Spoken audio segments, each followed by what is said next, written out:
Alerte coronavirus.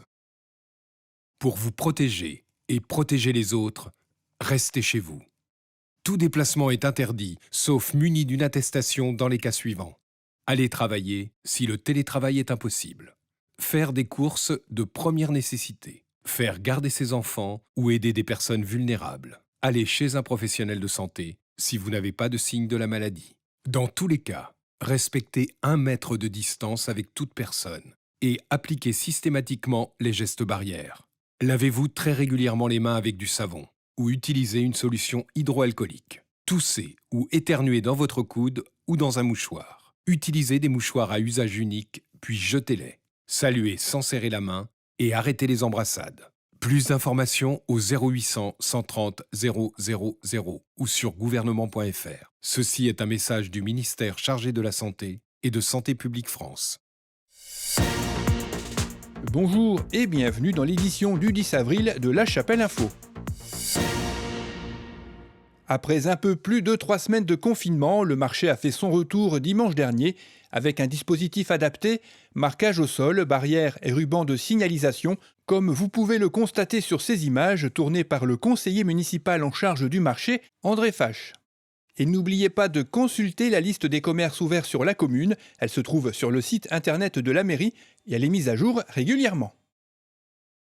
Durant cette période de confinement et compte tenu des risques sanitaires, la MEL a mis en place avec son prestataire Estera un programme de collecte des déchets garantissant une propreté et une hygiène publique satisfaisante. Pour autant, le service normal n'est plus possible, la collecte des déchets non recyclables continue d'être assurée normalement chaque lundi, alors que pour le verre, le papier, le carton et les emballages métalliques, leur collecte a été fortement réduite. Le prochain ramassage est prévu le mercredi 22 avril, les déchetteries étant également fermées.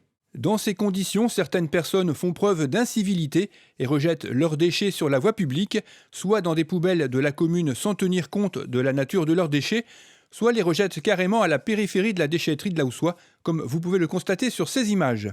Une discipline collective est pourtant indispensable si nous voulons conserver la propreté de notre commune, afin aussi de ne pas surcharger le travail de notre service communal de propreté qui maintient son activité malgré les risques de contamination auxquels il est exposé. Attention, les auteurs de ces incivilités qui pourraient être identifiées risquent une amende de 250 € décidée par le conseil municipal, en plus de l'amende éventuelle de 135 € pour non-respect des conditions de déplacement dérogatoires liées au confinement. Pour rappel, il n'y aura pas de bénédiction pascale ce dimanche dans nos églises. Par contre, plusieurs médias religieux vous permettront de suivre cette semaine sainte. La radio RCF diffusera dimanche à 10h57 en direct de Rome, sur les ondes et sur son site web, la messe de la résurrection présidée par le pape François, tandis que le site internet du diocèse de Lille diffusera à 11h en direct de la cathédrale, la messe de Pâques. La métropole européenne de Lille veille à maintenir l'activité des transports publics, même réduite. C'est pourquoi elle a décidé, en solidarité avec l'ensemble des professionnels en première ligne de cette crise sanitaire, de rembourser leur abonnement en cours pendant toute la durée du confinement, une action qui s'attache à mettre en relief le mérite de ces professionnels. En complément de cette mesure et pour l'ensemble des abonnés longue durée, il n'y aura pas de prélèvement au mois d'avril. Et la MEL a également édité une lettre d'information concernant entre autres la collecte des déchets, les transports publics ou encore l'attribution d'aides. Elle est consultable sur le site internet de la commune. Et si vous profitiez du confinement pour aller faire un tour à l'Opéra de Lille, il vous réserve de belles surprises en ligne, telles que la représentation des noces de Figaro, réenchantée par les 300 enfants du dispositif Fine Oreille. Cette représentation est visible sur le site France TV, et ce n'est pas tout. L'Opéra de Lille vous offre de nombreuses représentations en ligne ainsi qu'une playlist des musiques préférées de l'équipe, créée pour vous faire voyager. L'Association des familles lance un appel aux couturiers et couturières. De petits entrepreneurs recherchent des masques en tissu pour équiper leur personnel afin de maintenir leur chantier et donc la vie de leur entreprise. Ils achèteraient ces masques 3 € pièce afin de dédommager les frais et le temps passé.